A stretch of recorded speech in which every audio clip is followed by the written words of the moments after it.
have the platform as a service, that's one of the softwares, and the SaaS or software as a service, which is basically interface or the interface from the platform to the end user of the cloud. The virtualization are the new term that the cloud is based on, that provide the base physical server to compare the physical servers for grid computing. Another benefit is to make the data center management easier, consumption of energy with green energy, and some other features for backup restoration and HA like high availability.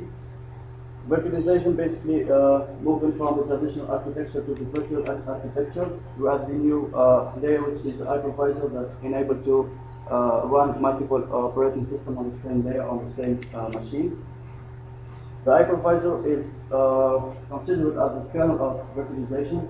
We consider there is two types of hypervisor, to the perimeter hypervisor that runs straight away on the hardware and the hosted, but the hypervisor could be run on the operating system itself. Now we can see some impact of the some challenge for clouds today that face it, which is the capacity planning that enable to see how the cloud perform, and this is due to the hypervisor. That means the hypervisor have the responsibility to make the cloud computing perform well or damage some bad architecture or design. Basically, what we plan is to compute the response time with some terms for waiting time and persistent time. We can first see a nutshell difference or the measurements taken. So the waiting time or the queuing time that makes time elapsed for a service to become available in the cloud infrastructure, and it's computed by the time to serve one request times queue length. And the persistent time is the time elapsed to accomplish the execution of the task or request. And response time with the addition of the two parameters. And here we have the question how to make these parameters available for, or how you can play with parameters to make the cloud perform well in the cloud, in the infrastructure. So the objective is to ensure that we have enough resource but not excessive on the cloud, and we can say that we can play with some parameters to guarantee the SLA and the SLA with the customer, for example, or the agreements, and it's kind of compromise with the time response, the waiting time, and so on. We can say that so each companies or each IT infrastructure that involves some hypervisors. So what we do is to compare these hypervisors with the response time factor. The two hypervisors chosen is Hyper-V from Microsoft and VMware from VMware.in, and this is to optimize the cloud architecture. The test environment, what we deploy is to manage from the data center. Another platform is called the data center management platform, which is responsible for managing the infrastructure. And we get commands from the data center, and then the data center will get back some notification to be exposed by a web service, for example, the end user. What we did is to add a new layers called VDG or the virtual data center gateway, and through this data center, for example, the IP sent a function to create a new virtual machine, for example. The VDG will be responsible to start actioning this function, like, for example, create a new virtual machine that's required to create a new virtual NIC, new virtual CPU, and so on. So this is this path is kind of consumer of time.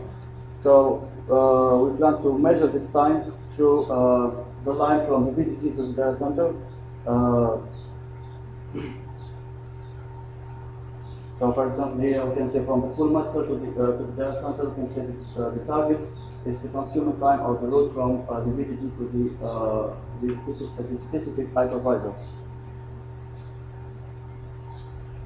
So what we did is to use, the question is how to handle or how to talk with the hypervisor. So we use an API to talk with VMware, and for Hyper-V with the PowerShell, which is present in the operating system Windows Server 2008. And for experimental setup, we set up a full master for each hypervisor, and for we test with a function, basic function, to get that information from the function within the time response. And by time we increase the VM resource and with different iterations for different workloads. With the VMware, we tested that to get the VM info for the hypervisor ASIC server, and the hypervisor will get for different pools for each component. We'll just collect them and compile them in the data center, and then just return a log file, and from this log file we can visualize some statistics to see how it performs. And for hypervisor with VMware, it's kind of optimistic results because moving from the basic VM to the virtual NIC to the different the virtual disk, for different iterations we increase the number of resources requested, and the maximum is like 4 seconds to get a basic ideal virtual machine. For Hyper-V, we tested with first approach using the SDK G but it's not performing well.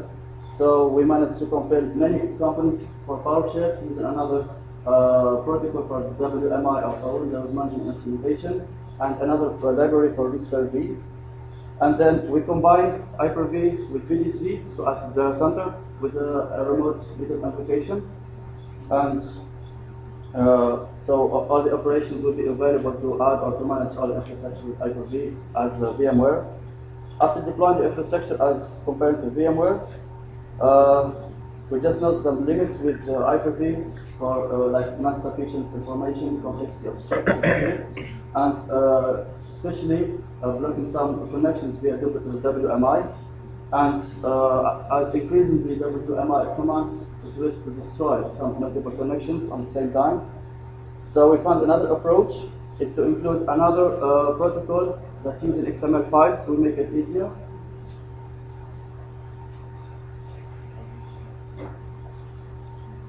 So the measurement here shows some peak on the virtual disk for 42 seconds to ask the virtual infrastructure, and this kind of results involved to make more optimized. So the second approach is to, as you can see here, that run multiple sessions for each command. That consume a lot of time to open new session, new TCP IP connection. What we did is just to compare or to unify these sessions on connection on the same session, and the results kind of decreasing, of dramatic decreasing from peak 42 to for virtual disk, for example, only for 4 seconds.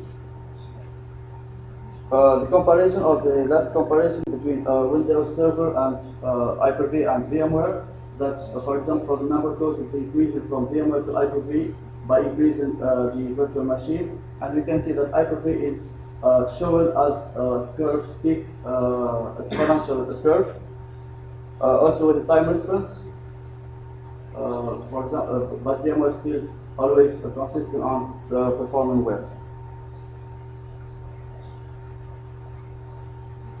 So, as you see, as conclusion, we finished our presentation that we made a comparison of two hypervisors that spread widely in the IT infrastructure. Optimizing part of Hyper-V was a good deal to talk with hypervisor and to perform the cloud infrastructure. As a future work, we plan to forward the testing with benchmarks with hypervisor versions. Also, another point will be significant performing the queuing and performance in inter-cloud storage, and props based on the open source solutions. Thanks for your attention. Thank you for this. We'll keep on the time speed and we can have maybe one question. No? Because of cloud, we can cloud and we can ask questions later. Okay, we close this session to move to the next one, which is going to be chaired by Professor Ani. Thank you.